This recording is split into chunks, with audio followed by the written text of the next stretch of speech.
So I'm going to start off with a vision that the Spirit of the Lord gave me.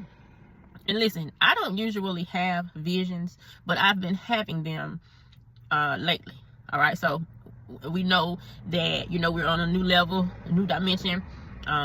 Things have changed. We have elevated. So the Word of God said that He would pour out His Spirit, on all mankind. So they're just, some will dream dreams and have visions. I already dreamed dreams. But lately He's been giving me visions. In a vision, I saw a tent. There was this really huge tent on the side of the road, okay? And I knew that this tent represented my life. The tent was, like I said, really long, and it was draped. And I knew that there was something up under it. So the vision ended, it flashed, and it came back again. This time I saw the tent was open, okay? And inside of the tent were boxes and different items. So the dream flashed off and it came back again, and things had been ramshacked. It looked like somebody or something had went inside and just tore the tent all to pieces.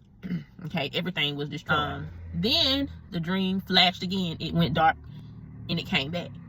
And this time I was given a vision of a brick home.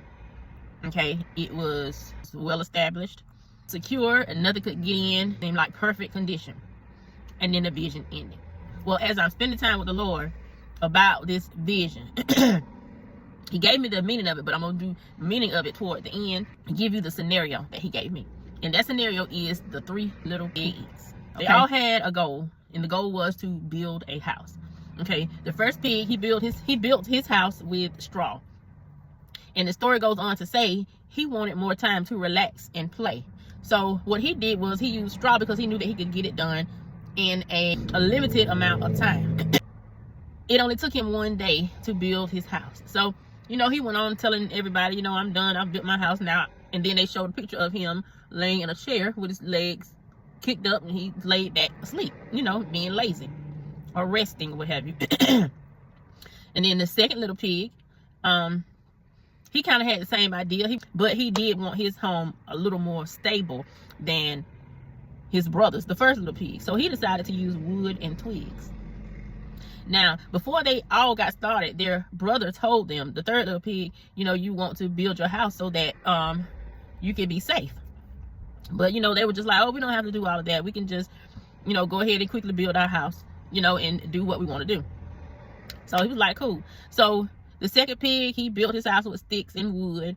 And it took him 3 days. A little longer than his brother, but not as long as his oldest brother.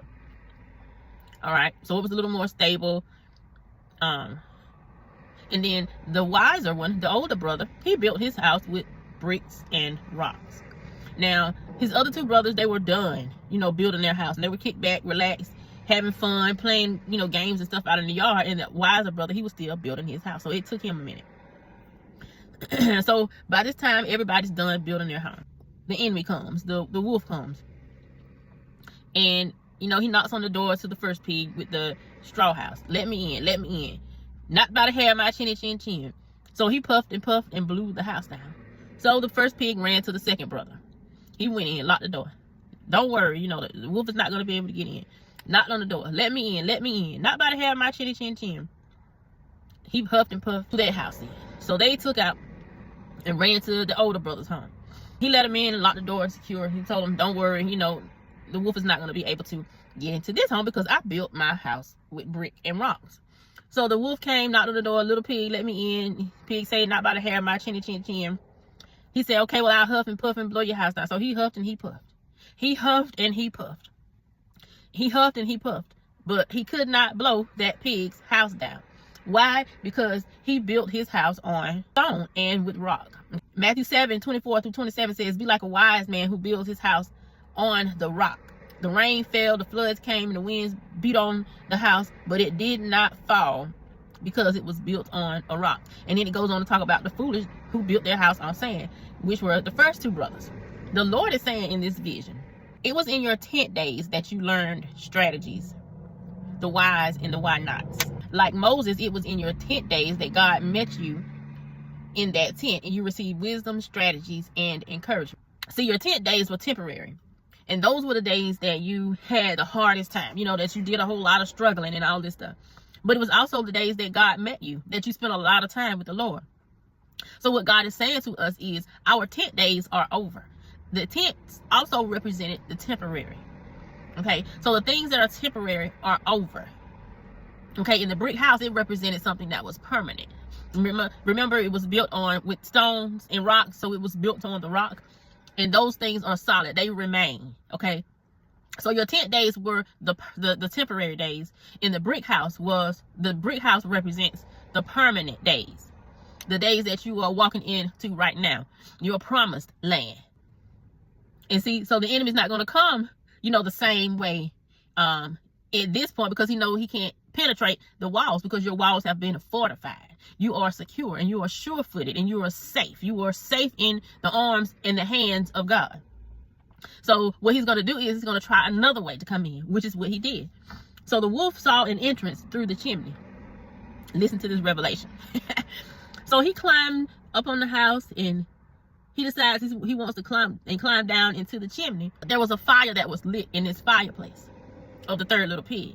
And I just want you to know that that fire in that fireplace represents your prayers and your praise and worship. That is an altar that you have to build, that you must build. What he wants us to remember is all the things that he taught us in our temporary times or in our tent days. Everything that he taught us then, we need to bring it over into our permanent, our promised land, our right now, so that we can effectively fight, you know, the enemy and remain in the promised land, because you don't want to go back around this mountain again. So you want to take what you've learned and apply it in the permanent situation or in the promised land. Okay, see, the third little pig, he built his house with stone and rocks. And once the wolf or the enemy found out that he was not going to be able to blow the house down, then he tried another tactic, altar of prayer, in order to remain in your promised land, in your sure place, the place where you can put your bags down and you can spread out. You understand? You can begin to build and that your roots can grow deep and begin to secure you. See, that fireplace represented the fire on your altar, never burning out because of your prayers. And the word says that you get up early in the morning and you add logs to your fire. Now, the logs represent your prayers, and you have to continue to place logs, your prayers, on that altar of prayer so that the fire never goes out. So Lord, let your prayer be, may the fire of my altar never burn out. Make me a house of prayer. Because God can speak to you through so many things, can reveal so many things if you have that relationship with God. A relationship with God is communication from both ends. You listening, him speaking. Him speaking, you listening. So it was the prayers that kept the enemy from sneaking in unaware. Okay, trying to get a foothold in any crack that he could find. It was the prayers, because those prayers made him aware. Those prayers will make you aware of the tactics of the enemy and the places that we have opened that would allow the enemy to enter. The message today is to bring what you learned in the temporary place when you were in your tent into your permanent place. See, it was because of the laziness and them giving into their flesh that caused them to be susceptible to the enemy and cause them to be homeless and having to go and live with their brother. When if they just would have taken the wise counsel that he was giving them from the beginning. But thank God for grace and mercy, because God still supplied a way for them. Okay, he still supplied security, grace, and mercy for the other two until they grasped the wisdom. And then by the time the story was over, they all had got out in their land and built houses of brick and stone. See, God is making us secure and sure-footed and fortified so that the enemy cannot penetrate our wall. So in this season, when we're crossing over into our promised land, we have to lean on our God and everything that he has taught us. That's wisdom. When you take what you've learned and apply it, okay? That's using wisdom. So thank God for the forward movement. We are finally walking in our promised land. Talk to you later.